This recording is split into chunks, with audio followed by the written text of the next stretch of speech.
de este lado del circuito, nos quedaba para resolver este circuito que habíamos determinado mediante el polinomio característico, que era de orden 3.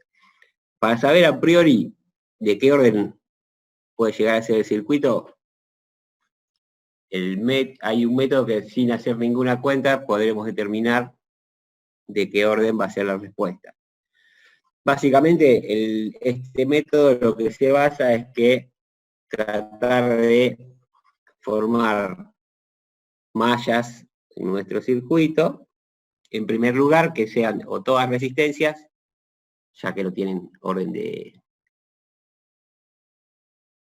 ecuación diferencial porque no son diferenciables, todas inductancias, que con una simple integración yo lo puedo pasar a algebraico, o todos los capacitores en la misma malla, que también derivando lo puedo pasar a algebraico. Esos no suman orden al resultado final. Después podría elegir sistema de primer orden, o sea, RL o RC, que suman 1, o si no tengo otra alternativa, sistema de segundo orden que tienen RL y C. Por ejemplo, en este circuito,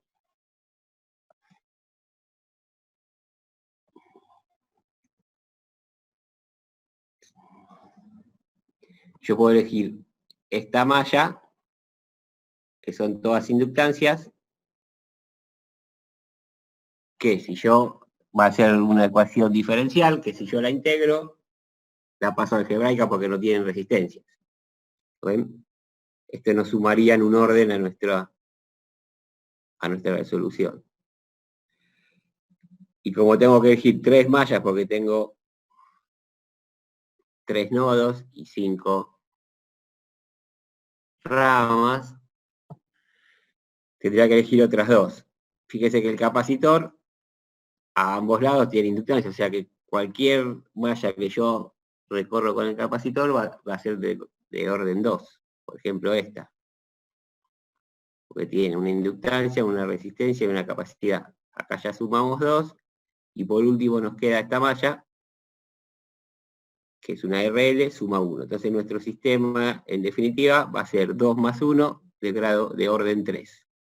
Esta no cuenta porque son todas inductancias. Entonces, para resolverlo habíamos visto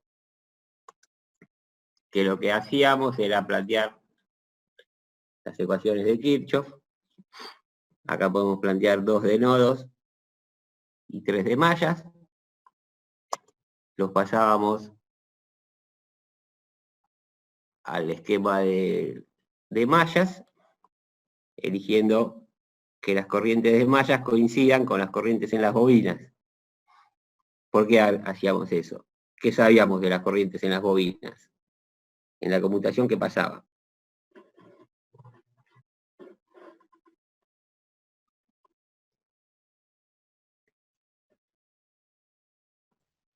Las corrientes mantenían su valor antes y después de la conmutación en las bobinas.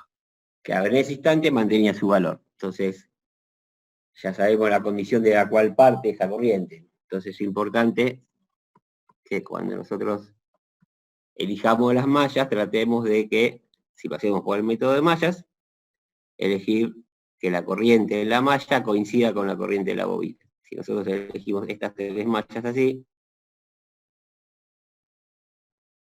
cada una de las corrientes de malla coincide con cada una de las corrientes de la bobina, y la del capacitor sería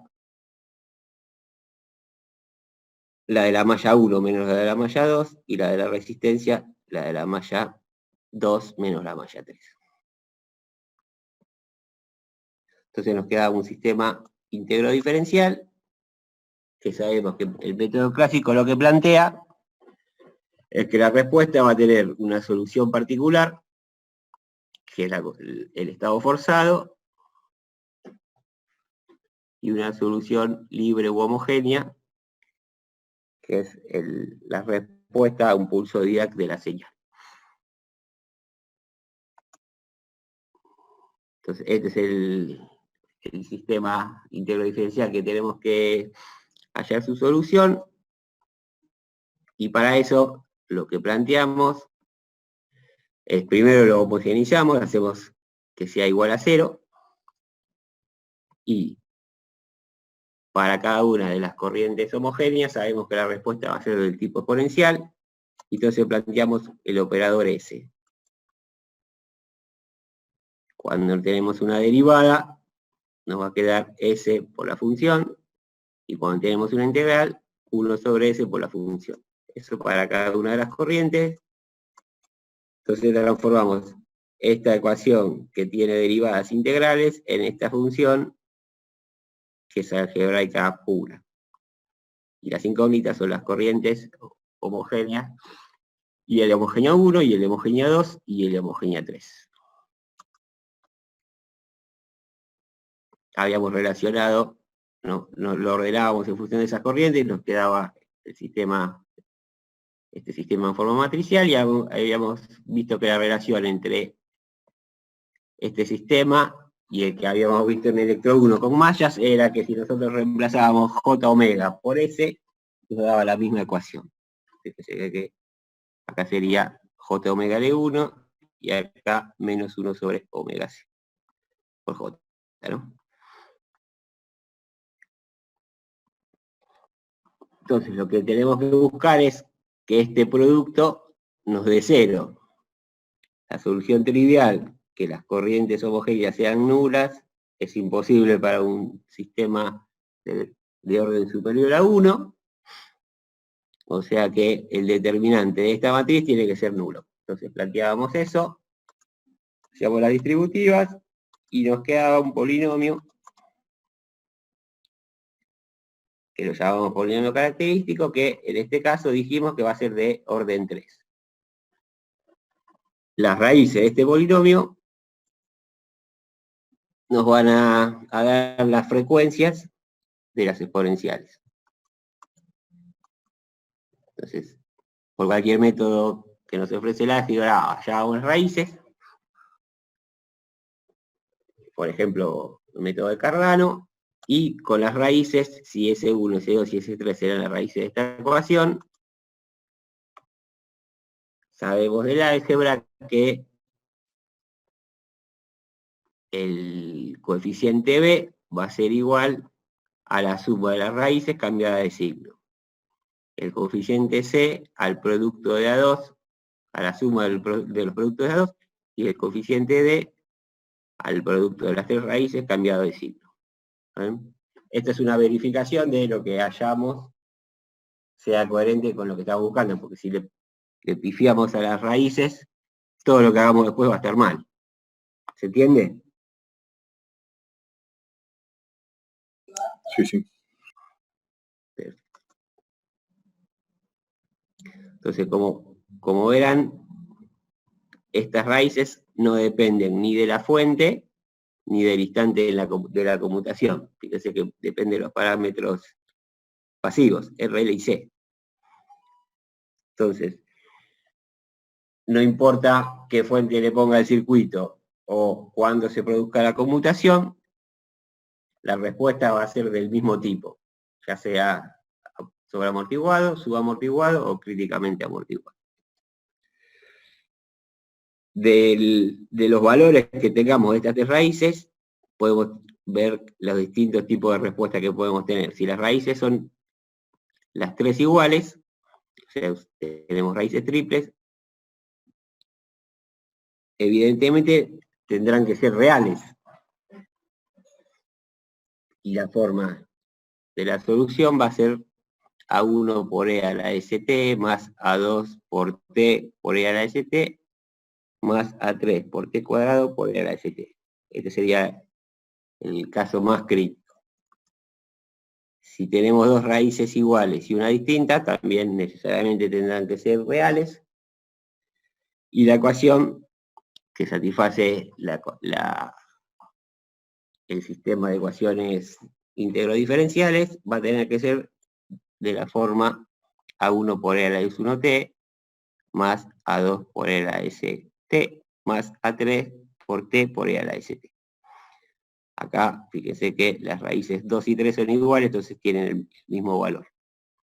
Y por último, si tenemos raíces simples, o sea, tres raíces distintas, acá la solución que plantea El método clásico es que va a ser la suma de las exponenciales. Y acá tenemos dos casos. O son las tres reales, o son dos complejas conjugados y el resto real, la tercera real. ¿Por qué decimos que cuando son conjugados se dan de a pares? Porque si una raíz, un número complejo es raíz, su conjugado necesariamente también lo será. ¿Está bien? Entonces siempre las raíces complejas se dan de a pares. Si a mí me dan si cuando resuelven me dan las tres raíces complejas, evidentemente algo hicimos mal.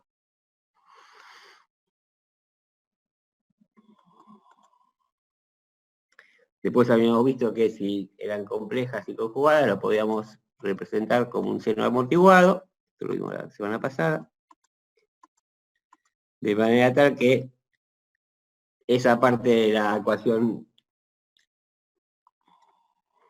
homogénea o libre va a tener esta forma, una amplitud que va a ser 2 veces la raíz cuadrada de a cuadrado más b cuadrado, una parte donde se amortigua, e a la menos alfa t, alfa era el valor real, menos alfa es el valor real de la raíz que hallamos, y va a ser un seno con un ángulo de inicio, que ese ángulo lo podíamos sacar por arco tangente, y como el arco tangente siempre nos dan en el primer y cuarto cuadrante, para determinar a qué cuadrante responde nuestra solución, usábamos este cuadrito. Siempre A es único y B es de la raíz de menor número. O sea, si le da S1 real, S2 y S3 conjugado, este B es del S2. ¿Está bien? Entonces hasta ahí habíamos llegado a la clase pasada y ahora faltaban hallar los coeficientes constantes de estas funciones. Y lo que habíamos dicho que si las raíces eran reales, los coeficientes eran reales, y si las raíces eran complejas conjugadas, los coeficientes necesariamente serán complejos y conjugados. Entonces vamos a hallar, en primer lugar, los coeficientes constantes de la función exponencial para corriente en L1,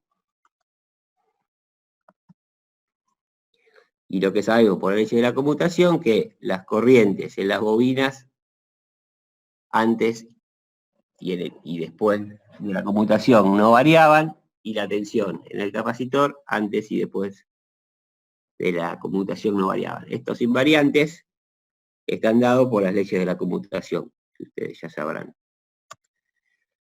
Entonces aplicamos Kirchhoff en la primer malla, y tenemos que la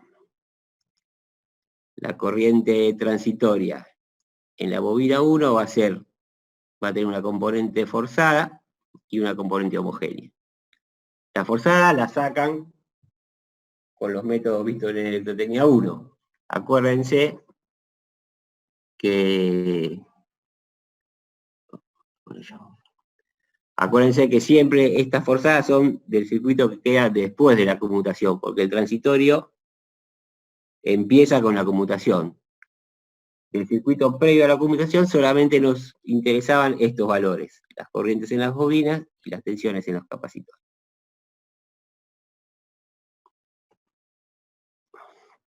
Entonces reemplazamos cuánto vale la corriente homogénea en L1, habíamos visto que va a ser de la forma A por E a la ST, como tenemos tres raíces va a ser A1 por E a la S1T, más A2 por E a la S2T, más A3 por E a la S3T, y después analizamos su derivada. La derivada de la suma son la suma de las derivadas, su derivada primera y su derivada segunda. Siempre vamos a tener que derivar n menos una veces, con n el orden de la ecuación. Profe, Sí. Esa forma era cuando eran las tres raíces distintas. Esta es cuando Eh, son las tres raíces distintas, sí. Si tienen pero raíces ahí igual, sí. ponemos la otra que vimos antes. Digamos. Claro, alguna hay que multiplicar por t. Ah, está bien. Gracias. Pero recuerden que eso está dado por el circuito, por los parámetros pasivos del circuito, R, L y C. ¿Está bien? O sea, a todos le tienen que dar lo mismo esto. Eso es el tipo de respuesta está dado siempre por los parámetros pasivos. A ustedes le van a dar uno real y dos complejos conjugados, para este caso, por los valores que tienen de R, L y C. Entonces, estas ecuaciones ahora las evaluamos para el instante de la conmutación, es decir, hacemos que t valga 0. Entonces, la corriente transitoria en L1 va a ser la corriente en L1 forzada en 0, más A1, más A2, más A3. ¿Por qué A1 más A2 más A3?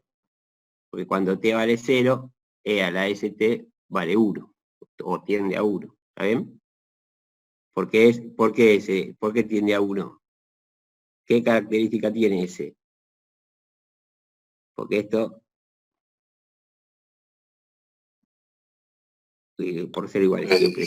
Pero ese siempre, acuérdense que ese, la parte real de ese, siempre tiene que ser negativo. Se tiene que amortiguar. Lo mismo hacemos para la corriente, para la derivada de la corriente y para la derivada segunda. Acá cuando derivo, fíjense que acá me queda S y acá me queda S cuadrado. Ahora paso los estados forzados al otro miembro y este me queda el sistema de ecuaciones que tengo que resolver. ¿Se entiende? Vamos a ver de estos parámetros cuáles tenemos y cuáles tendríamos que conseguir. La corriente transitoria en el instante de la conmutación para la bobina 1, ¿la tenemos? Y L1 de 0.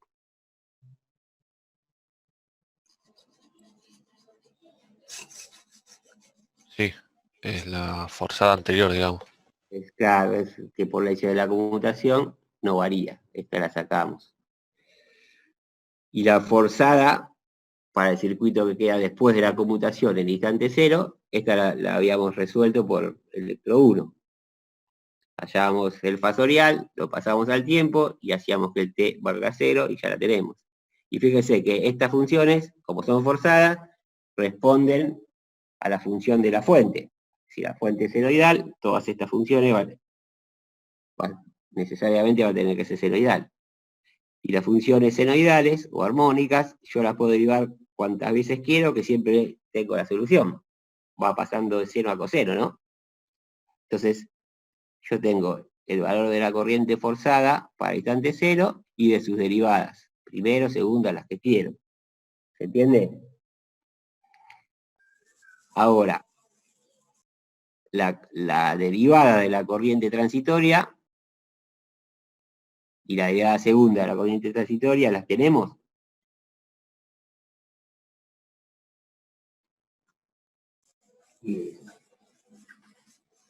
Hacemos la derivada de los estados forzados anteriores. No. No, porque la ley de la conmutación es lo que nos dice que la corriente se mantiene en ese instante, pero no dice nada de su derivada. ¿Está bien? Estas como son forzadas, sí yo puedo obtener sus derivadas, pero esta no, esta es la derivada de la transitoria. Entonces, para poder resolver este sistema de ecuaciones, yo necesitaría saber cuánto vale la derivada de la corriente transitoria en L1 y la derivada segunda, respecto del tiempo 2 veces, de la corriente en la bobina 1. Para eso, para hallar estas dos y poder resolver este sistema, recurrimos a las condiciones de borde originales que nos marcan esto, nos marcan las leyes de la conmutación. Entonces acuérdense que los valores de S dependen de los parámetros pasivos, R, L y C, y los coeficientes de estas exponenciales, siempre para hallarlos tenemos que recurrir a las condiciones de borde de la conmutación, o sea, a los a los orígenes de la conmutación. Entonces, para eso lo que vamos a hacer es plantear Kirchhoff a la malla 1.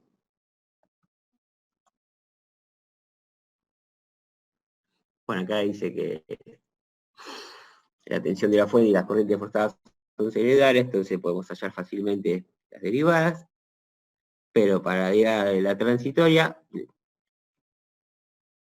en el instante de la conmutación, necesariamente tenemos que plantear las ecuaciones de Kirchhoff para el instante de la conmutación. Entonces, si yo aplico Kirchhoff de tensiones a la malla 1, tengo que la tensión de la fuente va a ser L por la derivada de I respecto del tiempo, más la tensión del capacitor. Si lo evalúo para el tiempo de la acumulación, o sea, para t igual a 0, me va a quedar esta ecuación. Y fíjese que de acá puedo despejar la derivada de la corriente respecto del tiempo, para el instante de la conmutación. Y prima L1 de 0. Entonces acá ya tengo una de los valores que necesito para armar mi sistema de ecuaciones. Ahora me quedaría hallar la derivada segunda. Entonces lo que hago es derivo esta presión de vuelta. Me va a quedar que la derivada de la tensión en el instante de la conmutación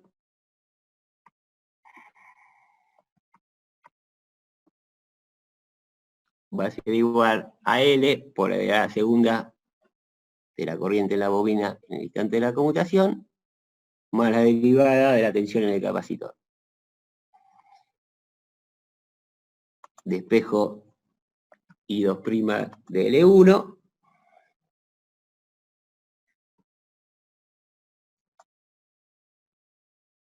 Y acá ya tengo la segunda incógnita que me faltaba. Fíjense que la tensión de la fuente, también como es general, yo fácilmente obtengo su derivada. Y después la analizo en el instante de la conmutación. Que acá sí, cada uno de ustedes va a tener un valor distinto.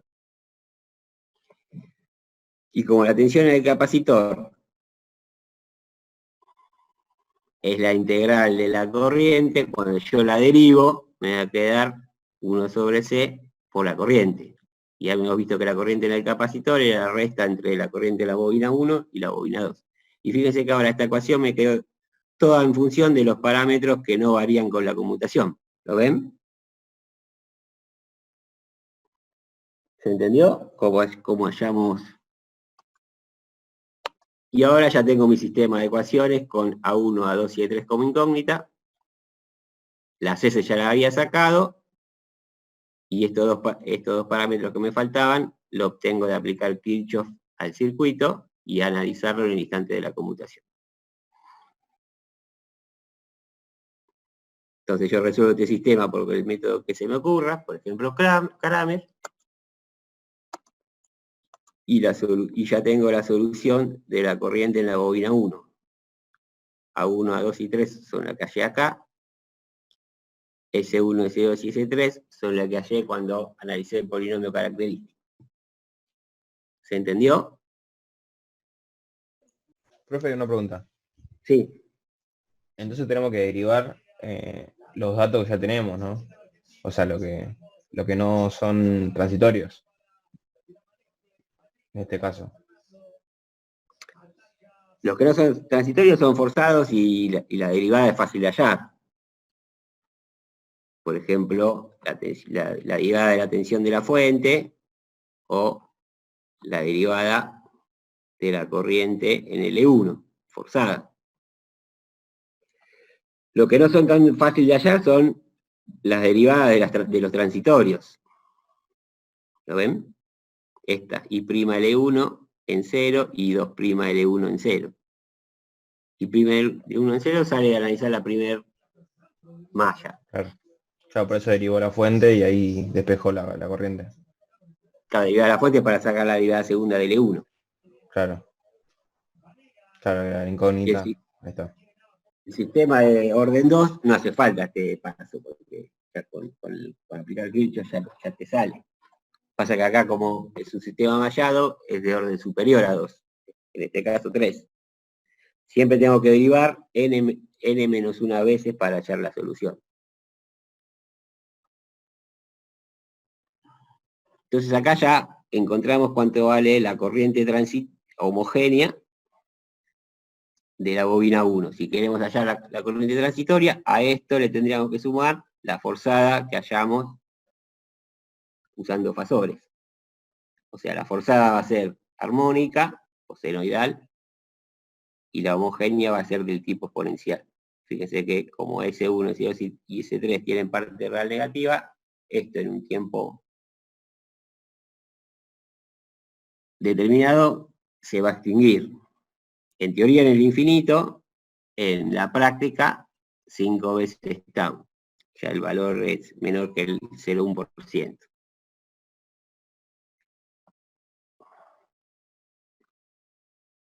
Vamos a analizar ahora qué pasa con la bobina 2.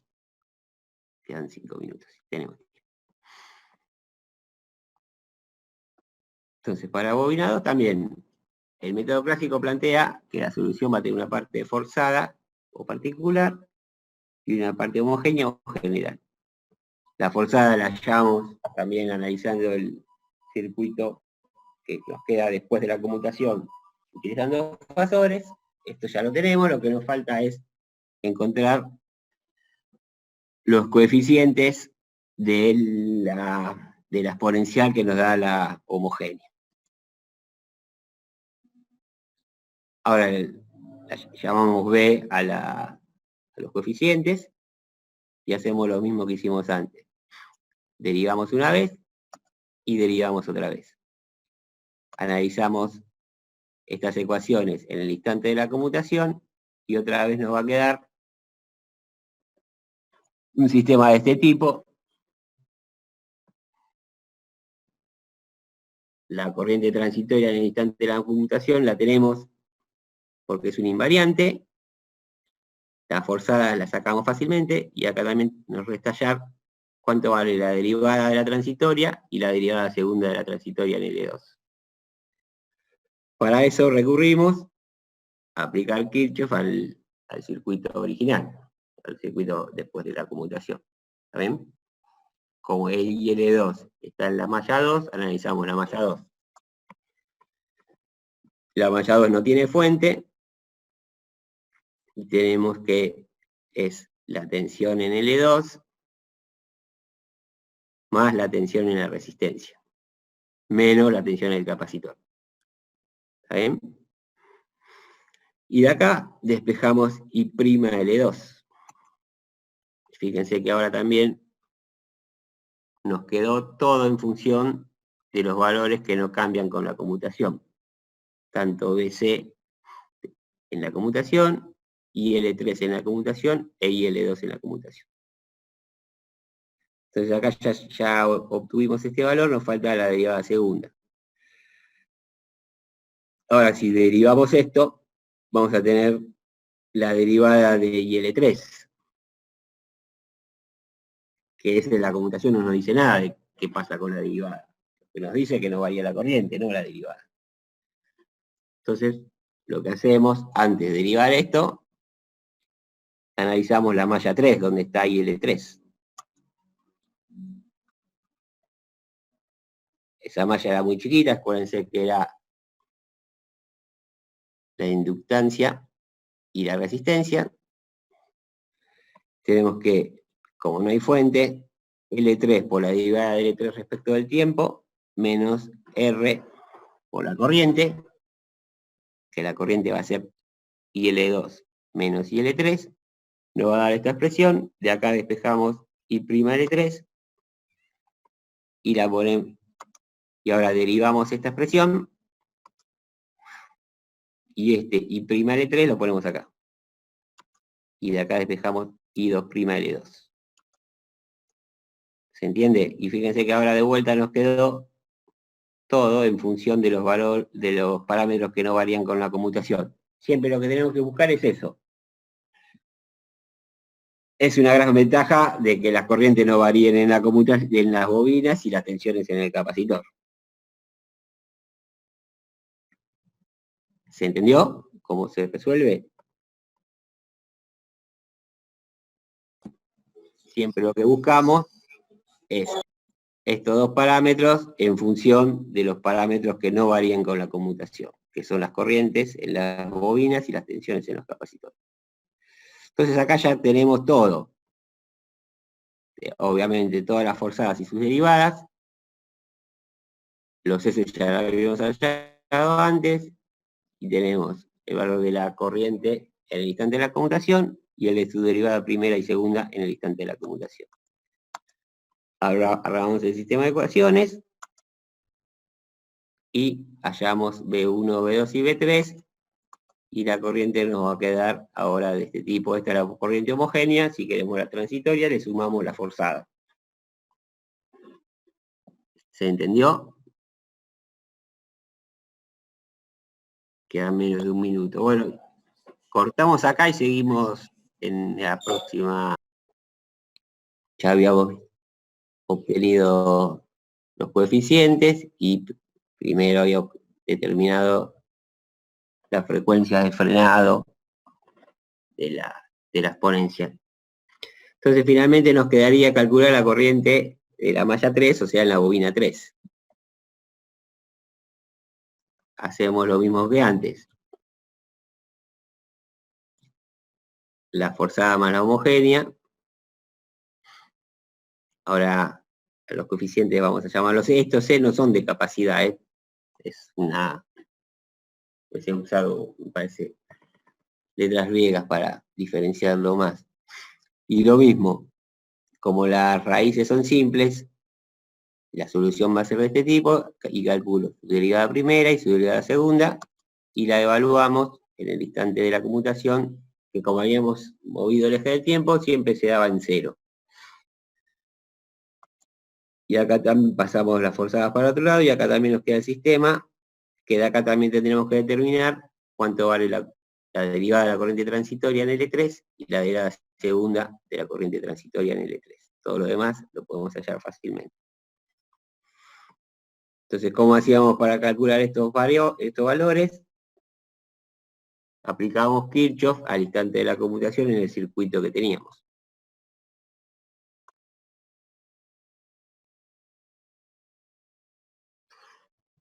Esto habíamos hallado esto para determinar I2' L2, ¿se acuerdan? Y ahora nos faltaría determinar la derivada segunda transitoria en L3. Entonces lo que hacemos es derivamos la presión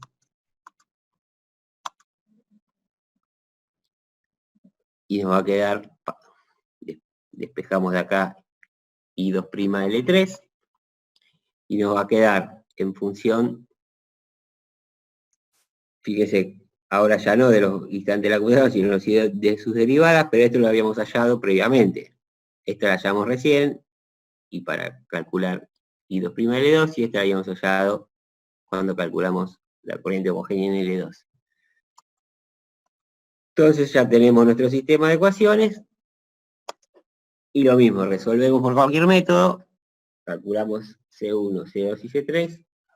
Acuérdense que en su caso C2 y C3 tienen que ser complejos conjugados. Y tenemos la expresión de la corriente homogénea en L3. ¿Qué es lo que nos faltaría calcular ahora? Ya tenemos la corriente en L1, la homogénea, ¿no? En L1, en L2 y en L3. ¿Qué otras corrientes nos faltan?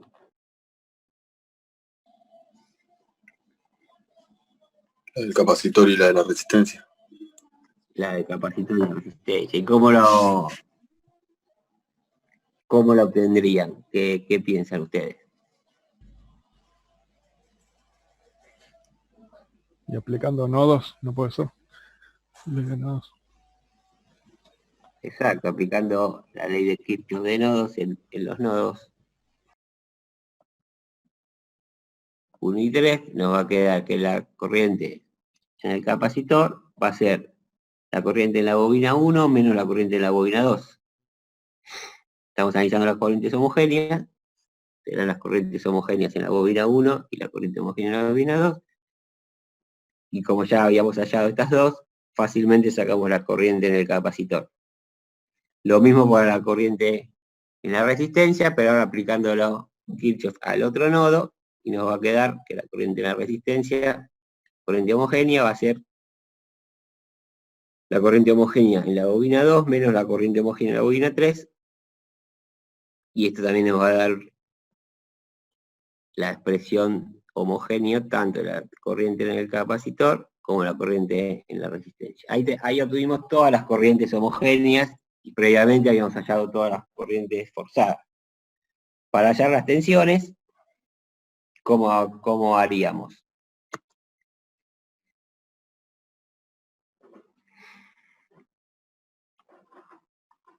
¿Cuánto vale la tensión en la resistencia? R por I, por I, por I. R por I, o sea, la tensión en R1 sería R1 por esta corriente, para hacer la tensión homogénea. Y la tensión en las inductancias va a ser el valor de L por la derivada de la homogénea respecto del tiempo. O sea, habría que derivar estas respecto del tiempo. Esto lo pueden hacer de dos formas. O derivan con exponentes y constantes complejas, o la parte compleja la pasan al seno amortiguado y derivan un seno amortiguado. Eso como les resulte más fácil.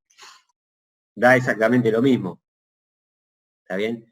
Por comodidad siempre conviene expresar tanto las corrientes como las tensiones como senos amortiguados, porque nos da idea de cuál es su amplitud y con qué tasa se amortigua en el tiempo. ¿Está bien? Si yo tengo una expresión de este tipo con C3 número complejo y S3 es un número complejo, no me da una idea de cuánto va a valer la amplitud, ni mucho menos cuán rápido se va a amortiguar en el tiempo. Y para la tensión del capacitor tenemos que integrar.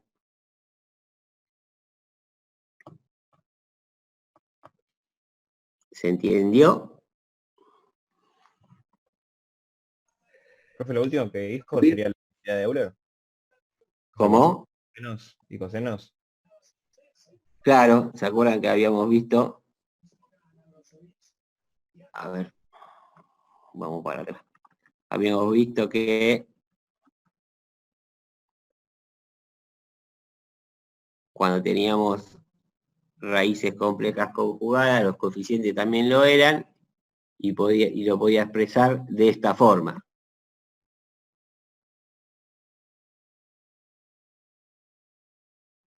Esto que a ustedes les va a quedar de este tipo: un número complejo por E a un número complejo por T, más otro número complejo que es conjugado del coeficiente anterior por E a un número complejo que es conjugado de la pulsación anterior por T. Entonces, esta suma la expresamos como A por E a la menos alfa T por el seno de omega, de este omega que está acá, que es el alfa, la parte real, y omega, la parte imaginaria, más un cierto ángulo que salía de evaluar la tangente.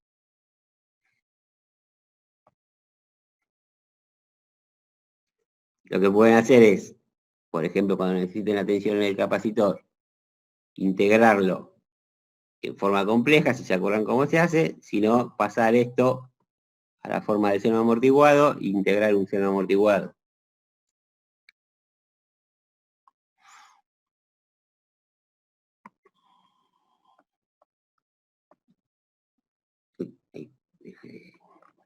Quería calcular el estado forzado previo a la conmutación. Puse los datos de mi problema. Tenemos el ángulo, la tensión, las características, el T0, la frecuencia y omega. Para resolver el problema me pareció que lo mejor era plantear nudos, porque era un solo nudo acá, en la parte superior. Tenés dos nudos.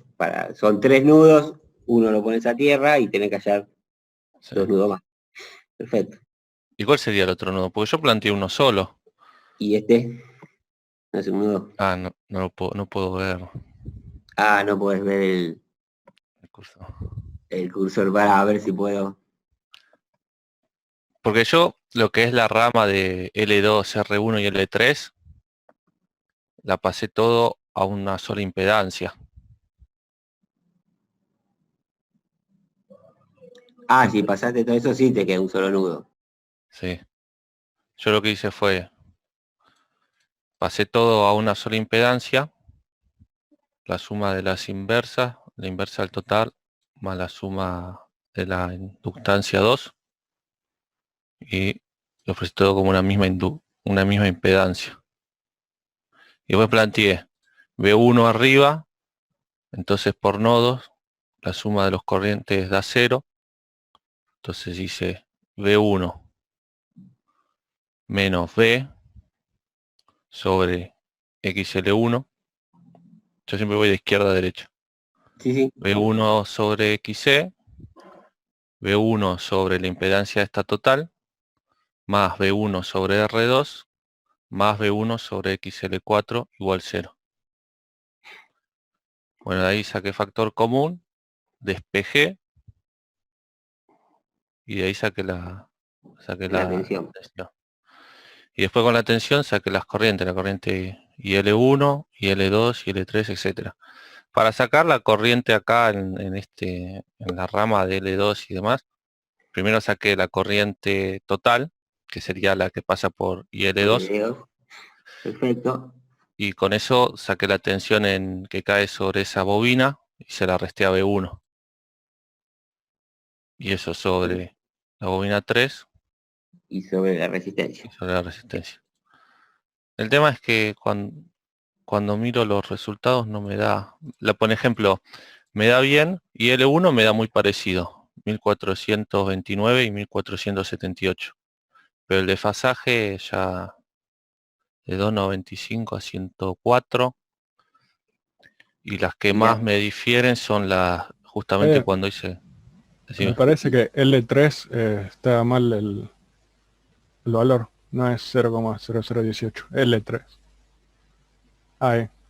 Y abajo, ¿por qué? Ah, lo Tenés, puse 2 veces, es verdad. ¿ves? ¿Qué hice? hay que ver cuál te toma. ¿Y el tiempo lo corriste? ¿A dónde tenés la tensión? Sí, acá. Ah, Lo omega expresé por como T. un Está bien, fasor y lo está correcto. bien. Ahora, me parece que tiene razón. A ver Claro, si... toma ese de más abajo. Ah, ahí está, qué tonto. Perdón. Bueno, tal vez a No, alguien no. le sirvió. Mirá que ¿Y lo ahí te miré dio? Sí, lo miré por horas, ¿eh? Y nunca vi eso. Dije, si debo tener un error, debo tomar la impedancia mal. Gracias. Ojo, Lean.